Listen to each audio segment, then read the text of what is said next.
Hello, this is Jay Mitchell, and we are back for another episode of the Libertarian Uncensored podcast, going over all the posts on Libertarian Uncensored subreddit. Let's get right into it. So first we have Trump to impose 25% to 100% tariffs on Taiwan-made chips impacting TSMC from tomshardware.com, and that's a cross post from the technology subreddit. That was by Knee Concussions, and I personally am very anti-tariffs. I don't think I think tariffs are just a tax on imported goods that you pay, and I'm very anti-taxation in general. I don't think people should be forced to pay taxes if they don't want to. So yeah, I personally would be against any tariff on any foreign good. I personally think they're well intentioned, because they're intentioned to get people to buy American goods. But I personally think a truly free market, you don't have a tax on imported goods in comparison to local goods, and that's my thoughts on that issue. Then we have Google Maps will rename Gulf of Mexico to Gulf of America in the U.S. from BBC.com by Lemon Limelight.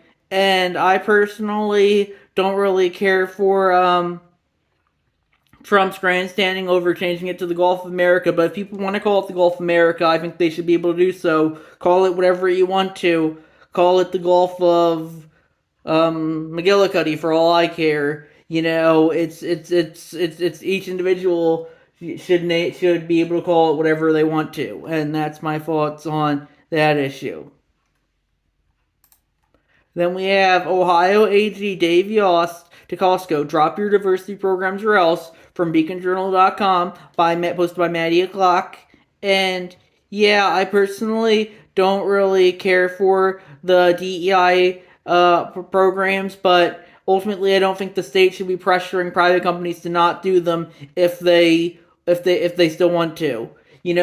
Back in the Biden administration, you had kind of the opposite problem with the government purposely encouraging them to do DEI programs. But now you're having the government encourage them to not do DEI programs. I personally think if they want to do DEI programs, they should be able to. I personally don't care for them, but it's not the government's business whether or not they do them. And that's my thoughts on that issue. Then we have JFK, RFK, and MLK assassination files declassified from Special Flag 8479, and they added, "Why has nobody talked about this? I've seen multiple posts about some of the things Trump's done is all in office already, but nobody wants to bring this up. This is huge, and I'm confused why it's not being talked about more. What is everybody's thoughts on this?" And yeah, it's not being talked about on a website like Reddit because Reddit always needs to make Trump look bad. I agree that a fair number of his policies are bad from a libertarian perspective, but we can still do good libertarian things like freeing Ross Ulbricht or declassifying the JFK, RFK, and MLK assassination files.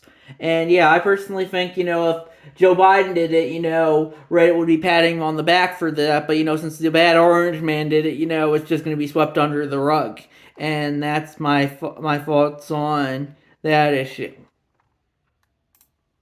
Then we have FCC chair says landlords can force bulk internet services on residents from TheVerge.com by Donald Key, and that's crosspost from the Tech News subreddit.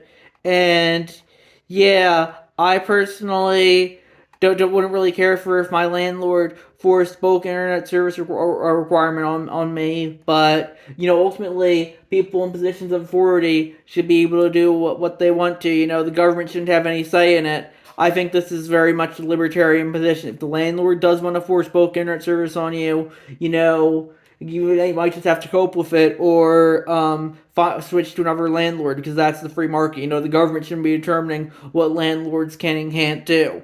And that's my thoughts on that issue. Then we have AOC rips Trump as White House scrambles to fix Medicaid freeze. Donald Trump shut down Medicaid access in every single state from NewRepublic.com by Donald Key. And yeah, I personally don't really care for Medicaid. I do get my insurance for Medicaid since I have a disability. But I personally think, if people want to fund Medicaid, that they should be able to. But if they don't want to be forced to pay for it, I don't think they should be able to. That's how I feel about every government program, I would say. With that being said, I do think it wasn't his intention to shut down Medicaid. It just came from how vaguely worded the executive order he issued to get rid of all the government DEI programs was. And yeah, I think it's already back up now. But Reddit really wouldn't care about that. They just want to make Trump look bad. So they'll say, oh, Medicaid, he took down Medicaid, and it's only back up because not because of him, but because of the courts or something. Because Reddit just needs to always make Orange Man be in the wrong, and that's my thoughts on that issue. Then we have Argentina's President Milei calls all LGBTQ plus pedophiles from MSN.com by CH4 Locks, and yeah, apparently he said during his speech at the World Economic Forum, he said gender ideology constitutes plain and simple child abuse. They are pedophiles. The mental virus of woke ideology is a great epidemic of our time that must be cured. This is the cancer we need to get rid of. And I personally wouldn't agree that he called all LGBTQ plus people pedophiles with that statement. I'd say he called the woke gender ideologist branch of them to be pedophilic. I think he could have used his words better, but I definitely would agree that the woke mind virus is probably one of the greatest threats of our time, because that's how a lot of people justify authoritarianism. If you're not woke enough, they'll come after the woke mob will come after you for it. And that's not something I particularly care for. If you want to be woke, that's fine. But when you come after anyone who dissents at all for not being sufficiently woke enough to your standards, I don't think that's very libertarian. Libertarians are very live and let live. If you want to be woke, be woke. But I'd appreciate if you would keep that shit to yourself. And that's my thoughts on that issue. Then we have Justin Amash giving a run for LNC chair serious consideration from Dr. Who 07. That's a cross post from the Libertarian Party USA subreddit. And yeah, I personally like Justin Amash. I think he's a very pragmatic fellow. I think he'd be a good Libertarian Party chair. I also hear Michael Heiss might be in the running. I personally prefer Amash because the Michael Heiss and the Mises Caucus are kind of two of Trump's ass for me currently. I'd probably agree more if the Mises Caucus overall. But, I don't really care for how up Trump's ass they are. And, Amash did vote to impeach Trump. And I think the libertarian positions that all the current presidents, all the presidents since, Eisenhower, or maybe, Hoover should have been impeached. And, yeah, so, I personally would favor Amash over Heiss, even if I agree with Heiss and the MC a bit more than I agree with Amash. And that's my fault for on that issue. Then we have, will there be criminal charges filed against former LP chair Angela McArdle from Tina B. Free? And they said, if she actually did what she's being accused of, she should be prosecuted for fraud. Will that be pushed by the LP? Who will be responsible for doing that? The LNC, it's still ruled by Mises Caucus. And yeah, I personally, if they want to charge her for fraud, I guess they should be able to. I personally think, I think she, politics is kind of inherently grift, and she was just kind of a bit more open about her grifting than a lot of her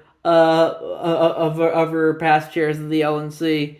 If she wanted to have a joint fundraising fund with the money going to her boyfriend, I personally would consider that to be kind of unethical. But ultimately, people will justify, and sometimes other people might get hurt, but there's nothing you can do about it. And that's my thoughts on that issue. Then we have H.R. 722 to implement equal protection under the 14th Amendment Article of Amendment to the Constitution for the right to life to each unborn and born and preborn human person from Congress.gov by Dr. Who 07. And yeah, I personally am more on the pro-choice side, but if they do want to push for the preborn to be protected under the 14th Amendment, that's on them. I think it's interesting though how when I saw something on Twitter, how some immigrant mothers, like from the New Yorker or something, it was like, oh, some immigrant mothers are worried about their unborn kids not being full citizens when they're born.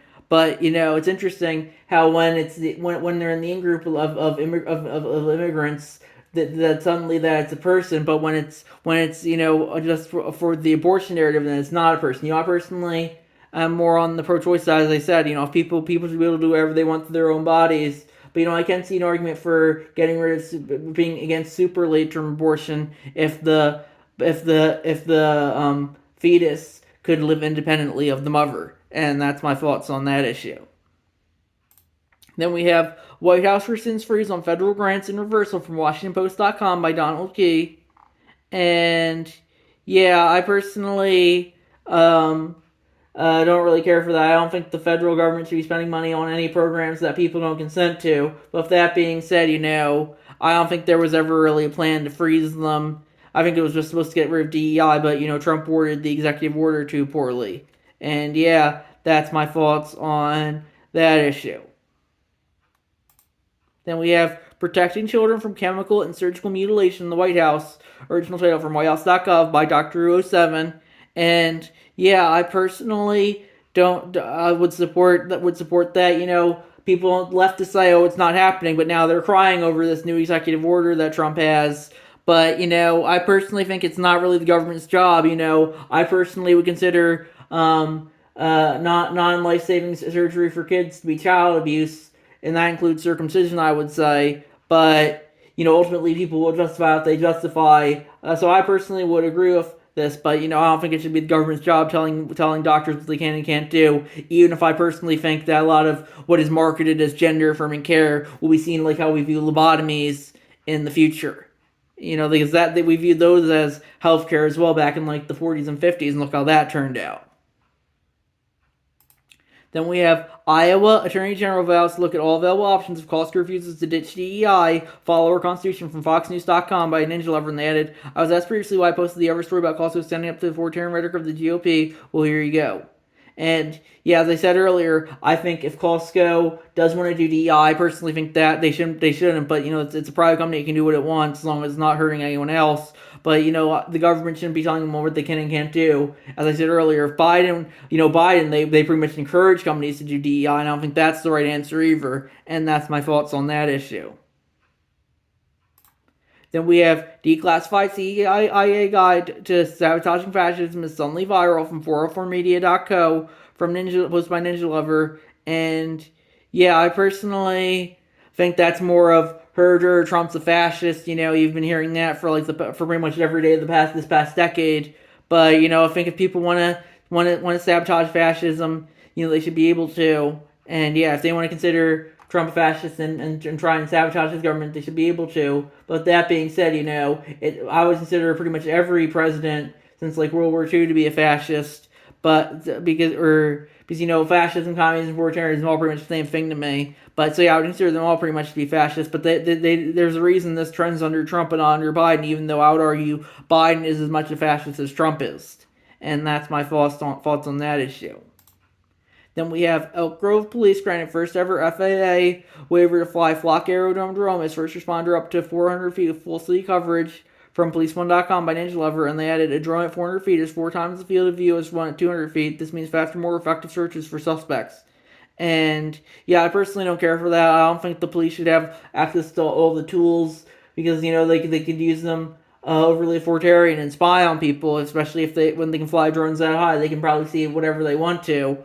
And yeah, I personally don't think that's good. I guess you have the argument, it might be able to better effectively handle crime. But I think the people should be handling crime and not the state. And that's my thoughts on that issue.